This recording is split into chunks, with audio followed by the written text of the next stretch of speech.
ये करेंसी की कीमत रोज़ बरोज़ कम होती जा रही है इन्फ्लेशन की वजह से। तो अगर किसी से उधार लिया हो चंद साल पहले, अगर उतना ही दिया जाए तो उनको कम नहीं मिलेगा? नहीं कम मिलेगा।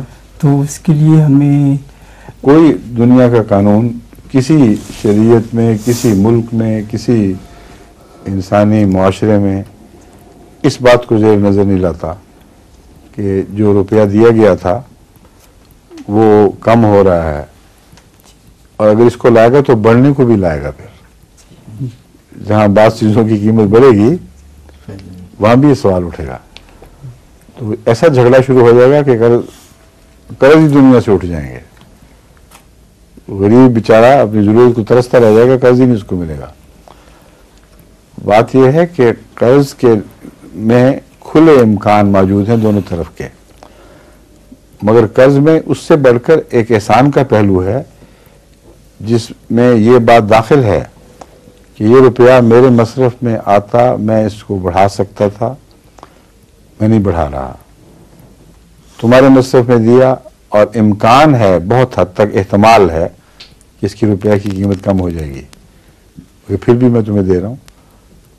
तो इसमें एक इंसानी हमदर्दी का पहलू है कर्ज में, कोई ज़बरदस्ती नहीं है, इंसाफ की बात नहीं है, एहसान की बात है। जब एहसान की बात हो तो फिर ये झगड़े कि रुपया कम हो गया है, ज़्यादा हो गया, बेलगव हैं। ये वहाँ उठते हैं जहाँ तिजारती नुक्ता निगाह से कर्ज दिए गए हों और बहाना हो कर्ज का और साथ सूदी शराइत हो जाएं। तो जब वो शराइत लग जाती हैं तो शराइत खुद जामिन है उनके रुपए की हिफाजत की। तो वरना कर्ज हसना जिसे कहा जाता है उसमें कभी भी कोई तब्दीली नहीं होती। सिर्फ एक शर्त है जिस पर काजी को हक होता है कि वो कुछ जुर्माना आयद करे।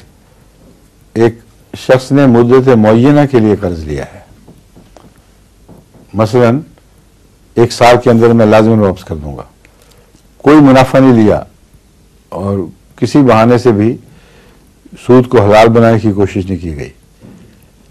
ऐसा शख्स अगर साहिब हैसियत भी हो और कर्ज वापस न करे तो फिर काजी को हक है कि उस पर जुर्माना डाले, और वो जुर्माना उस वक्त के इक़्तिसादी हालात को देख कर डाला जा सकता है। हाँ, अगर वो साहिब इस्तिताअत ना हो, उसमें देने की ताकत ना रही हो, फिर जुर्माना भी नहीं डाला जा सकता। फिर हालात हैं, बदल गए, बिगड़ गए, मजबूरी है। तो ये बहुत ही उलझन वाले सवालात हैं। अगर आप एक दफ़ा उसूल को छोड़ देंगे तो फिर जगह जगह भटकते फिरेंगे, इसका कोई भी हल नज़र नहीं आएगा फिर।